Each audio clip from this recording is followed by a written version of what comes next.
जय हिंद। स्वागत है आप सभी का हमारे स्टडी अड्डा हरदोई चैनल में।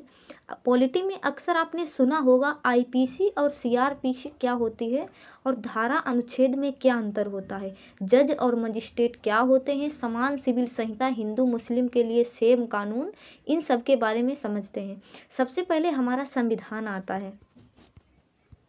संविधान कम्प्लीटली लागू किया गया था 26 जनवरी 1950 को, इसलिए 26 जनवरी 1950 को गणतंत्र दिवस यानी रिपब्लिक डे के रूप में मनाते हैं। उस दिन हम लोग रिपब्लिक हो गए थे। रिपब्लिक का मतलब होता है जो राष्ट्र का प्रमुख है, जैसे हमारे राष्ट्रपति हैं, उनका कभी भी चुनाव वंशानुगत नहीं हो सकता है। तो जब कभी राष्ट्र के प्रमुख का चुनाव वंशानुगत ना हो तो उसे हम रिपब्लिक या गणतंत्र कहते हैं। तो हम लोग गणतंत्र में आते हैं। ये जो संविधान है इसमें हर चीज़ें लिखी गई हैं, इसमें मेन चीज़ें लिखी गई हैं। इसमें लिखा गया है कि हमारा देश कैसे चलेगा, केंद्र सरकार काम कैसे करेगी, शासन कैसे करेगी, उसके अधिकार क्या होंगे, राज्य कैसे चलेगा, कैसे राष्ट्रपति शपथ लेंगे, प्रधानमंत्री कैसे शपथ लेंगे, किसकी कितनी शक्ति होगी। इसमें नागरिक अधिकार कानून संबंधी नियम लिखे गए हैं। इसमें संशोधन कैसे किया जा सकता है, ये सभी की सभी चर्चाएँ इसी संविधान में लिखी गई हैं। जब इस संविधान को बनाया जा रहा था तो इसमें पॉइंट टू पॉइंट लिखा गया था ताकि खोजने में आसानी रहे। इस संविधान में जो पॉइंट दिए गए हैं उन्हें आर्टिकल यानी कि अनुच्छेद कहते हैं। इसमें वर्तमान में 395 अनुच्छेद हैं, तो इसमें अनुच्छेद होते हैं, धारा नहीं होती। अब समझते हैं सिविल कानून क्या होता है। सिविल कानून उसे कहते हैं जिसमें मारपीट, गुंडागर्दी, डकैती, रेप, धमकी ये सब चीज़ें नहीं रहती हैं। पैसे से रिलेटेड चीज़ों को हम सिविल मामला कहते हैं।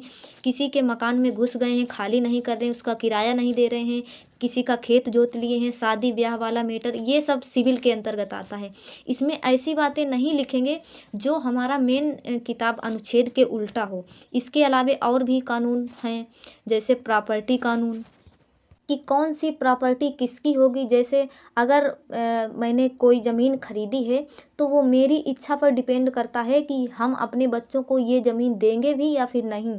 लेकिन जो प्रॉपर्टी हमें हमारे दादाजी से मिली है तो उसमें हमारे बच्चों का बराबर अधिकार हो जाएगा। तो इस तरह से नियम प्रॉपर्टी नियम के अंतर्गत आते हैं। ये भी एक अलग किताब है, लेकिन ये भी सिविल मामला है, मारपीट का तो नहीं है। इसी प्रकार से एक लॉ ऑफ कॉन्ट्रैक्ट भी होता है। जैसे मान लीजिए आपने साइन कर दिया कि हम आपके यहाँ 2 साल काम करेंगे, आप एक ही महीने में काम करके भाग रहे हैं वहाँ से, तो हम लोग इसे एग्रीमेंट कहते हैं।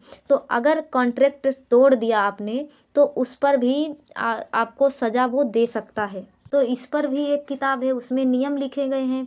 तो ये भी एक किताब है। जैसे हमारा संविधान है वैसे ही ये सभी किताबें हैं, लेकिन इन सभी किताबों को ध्यान में रखकर बनाया गया है। इसमें ऐसी बातें न लिखी जाएं जो संविधान के उल्टा हों। जब हम गुलाम थे तो हिंदू पर्सनल लॉ और मुस्लिम पर्सनल लॉ, जिसे हिंदू कोर्ट और मुस्लिम कोर्ट कहते हैं। अब मुसलमानों के लिए कुछ पर्सनल लॉ हैं जो मुसलमानों पर लगते हैं, और हिंदुओं के लिए भी कुछ पर्सनल लॉ हैं जो केवल हिंदुओं पर ही लगते हैं। जैसे मुस्लिम में तलाक काफ़ी सिंपल है, जिसका बहुत ही मिसयूज हो रहा है। जैसे व्हाट्सएप पर लिख रहा है तलाक तलाक तलाक, तो ये मुस्लिमों के लिए है पर्सनल लॉ। जबकि हिंदुओं में भी तलाक है, लेकिन यहाँ पर बहुत कॉम्प्लिकेटेड है, कोर्ट में जाना पड़ेगा। लेकिन अभी जो बात चल रही है कि इन दोनों कानून को हटा करके जिसे हम लाएंगे समान सिविल संहिता, तो कुछ लोग इसका विरोध भी कर रहे हैं। समान सिविल संहिता में क्या होगा कि बिल्कुल नहीं हटाया जाएगा, कॉमन नियम बना दिया जाएगा। जैसे मुसलमान में जो तलाक लेना काफ़ी सिंपल है, जबकि हिंदू में ये टफ है, तो अभी जो कोड बनेगा उसमें तलाक बिल्कुल नहीं हटाया जाएगा। क्यों नहीं हटाया जाएगा? क्योंकि इस दुनिया में कुछ लड़के ऐसे हैं जिनके साथ कितनी भी शरीफ लड़की हो वो ज़िंदगी नहीं बिता सकती है, और कुछ ऐसी लड़कियां हैं जिनके साथ लड़के भी ज़िंदगी नहीं बिता सकते हैं। क्योंकि अगर बातों से कोई समझ सकता था तो बांसुरी बजाने वाले कृष्ण कन्हैया कभी महाभारत नहीं होने देते। तो कुछ लोग ऐसे होते हैं जो कभी नहीं सुधर सकते हैं। तो इसको एक कॉमन बनाया जाएगा, इसी को कहेंगे सिविल कोड यानी यूनिफॉर्म सिविल कोड। तो ये जितनी भी किताबें हैं ये सिविल लॉ के अंतर्गत आती हैं। सिविल मुकदमे के निपटारे के लिए जो नियम कानून है उसी को हम कहते हैं सिविल प्रोसीजर कोड। इसी सिविल प्रोसीजर कोड के तहत आप इन सभी सिविल लॉ में किसी का भी उल्लंघन करेंगे तो आप पर मुकदमा चलेगा। कितने साल में चलेगा कुछ डिपेंड नहीं करता, कब आएगा ये कोर्ट का मैटर है। तो लेकिन जब इस पर फैसले आते हैं तो आपको दंड नहीं दिया जाता है, आप पर आर्थिक जुर्माना लगाया जाता है कि इतना पैसा भरिए। अगर आप पैसा नहीं भरते हैं तो आपको जेल में डाला जा सकता है। डायरेक्ट इसमें जेल नहीं होती है इसमें। अब आईपीसी समझते हैं। मान लीजिए किसी को गोली मार दिए हैं, मारपीट की है, डकैती की है, रेप किया है, तो कोई भी खतरनाक काम कर दिए हैं तो इसके लिए ये मामला अब सिविल में नहीं जाएगा, अब इसे दिया जाएगा क्रिमिनल में। तो क्रिमिनल को हम लोग कहते हैं फौजदारी। तो इस फौजदारी मुकदमे को निपटाने के लिए नियम कानून बनाए गए हैं, कोर्ट बनाया गया है। उसे भारतीय दंड संहिता कहते हैं, यानी कि इंडियन पिनल कोड। अब सोचिए इंडियन पिनल कोड 1861 का बना हुआ है। इसमें परिभाषा दी गई है कि मर्डर किसे कहा जाता है और मर्डर करने पर पुलिस किस धारा के तहत गिरफ्तार करेगी। अब समझते हैं धारा क्या है। जिस तरह से हमारा संविधान था उसमें पॉइंट टू पॉइंट बातें लिखी गई थी, उस पॉइंट को हम लोग क्या कहते थे, अनुच्छेद यानी कि आर्टिकल कहे थे। उसी तरह से इस किताब में भी पॉइंट टू पॉइंट लिखा गया है कि मर्डर क्या है, डकैती क्या है, रेप क्या है। तो उसको कहानी की तरह नहीं लिखेंगे, पॉइंट टू पॉइंट लिखेंगे। तो इस इंडियन पिनल कोड यानी कि आईपीसी की जो पॉइंट है, अनुच्छेद न बोल करके इसे सेक्शन बोलते हैं, यानी कि धारा बोलते हैं। सेक्शन को ही हिंदी में धारा कहते हैं। यानी कि संविधान में हमें अगर कोई चीज़ खोजनी होती थी तो हम अनुच्छेद यानी कि आर्टिकल देखते थे, लेकिन इस किताब में कुछ खोजना है, अगर किसी ने मर्डर किया है तो हम धारा खोजेंगे कि किस धारा के तहत इसको हम गिरफ्तार करें। इसमें बहुत सी धाराएं होती हैं, जैसे संविधान में 395 अनुच्छेद थे, वैसे ही इस किताब में भी 511 धाराएं हैं। इसमें ज़रूरत के हिसाब से घटाई और बढ़ाई जाती हैं। जैसे आपने किसी को गोली मारी है और वो बच गया है तो वो थाने में पुलिस को बोल देगा कि हमें मारने की कोशिश की है इस व्यक्ति ने, तो उस व्यक्ति को 307 लगेगी, यानी कि 307 सेक्शन यानी कि धारा लगेगी। और अगर वो मर गया वो व्यक्ति जिसको गोली मारी थी तो आप पर 302 लगेगी। जैसे धारा 376 बलात्कार पर लगती है, डकैती पर 395 लगती है।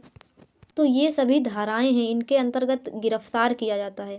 ये सब केवल पुलिस के काम आती हैं, लेकिन पुलिस सज़ा नहीं सुना सकती है। पुलिस इन धाराओं के तहत आपको गिरफ्तार कर सकती है।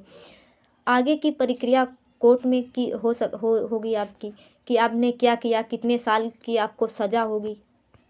तो आईपीसी केवल आपके अपराध की परिभाषा है और वो पुलिस को अधिकार दे देता है कि आप इस आईपीसी यानी कि धारा के तहत आप गिरफ्तार होंगे। संहिता का मतलब होता है नियम कानून। दंड के लिए क्या कानून है, तो दंड संहिता। चुनाव का नियम कानून क्या है, तो आचार संहिता। शादी ब्याह का नियम क्या है, तो सिविल संहिता। जैसे सिविल मुकदमे के लिए सिविल प्रोसीजर कोड अपनाए थे, उसी तरह से क्रिमिनल मुकदमे के लिए क्रिमिनल कोड अपनाएंगे, जिसे सीआरपीसी कहते हैं। सीआरपीसी कोर्ट के काम आते हैं। प्रोसीजर जो भी होते हैं वो कोर्ट के काम आते हैं। तो कैदियों के लिए जजों के ऊपर भी एक प्रोसीजर होता है जिसे क्रिमिनल प्रोसीजर कोड कहते हैं। क्रिमिनल को शॉर्टकट में सीआरपीसी कहते हैं। इसमें भी धारा का प्रयोग होगा। अब एक जो सबसे बड़ी किताब है वो है संविधान। इसमें अनुच्छेद यानी आर्टिकल होते हैं। इस संविधान के अधीन सभी किताबें आती हैं, चाहे वो सुप्रीम कोर्ट हो, चाहे पुलिस हो गया, कुछ भी हो गया, इसी संविधान के तहत आता है। इससे बड़ी किताब है भी नहीं इस देश में, संविधान ही सबसे बड़ी किताब है। इसमें जो सिविल लॉ यानी दीवानी मामले हैं उसमें मुस्लिम law, Hindu law, contract law और कई सिविल लॉ हैं। इसके निपटारे के लिए आपके पास सिविल प्रोसीजर कोड होता है। अब आता है क्रिमिनल यानी आईपीसी, इंडियन पिनल कोड। इसके तहत पुलिस गिरफ्तार करती है धाराओं को लगा करके, लेकिन पुलिस सज़ा तो नहीं दे सकती, तो सज़ा देने के लिए उसे भेज दिया जाता है कोर्ट में। अब कोर्ट प्रोसीजर लगेगा, वहाँ पे मुकदमा चलेगा। तो इसे कहते हैं क्रिमिनल प्रोसीजर कोड यानी सीआरपीसी। तो आई होप आप सभी लोग धारा और अनुच्छेद में अंतर समझ गए, आईपीसी और सीआरपीसी के क्या होता है इसके बारे में समझ गए। तो मिलते हैं नेक्स्ट वीडियो में, तब तक के लिए जय हिंद, वंदे मातरम।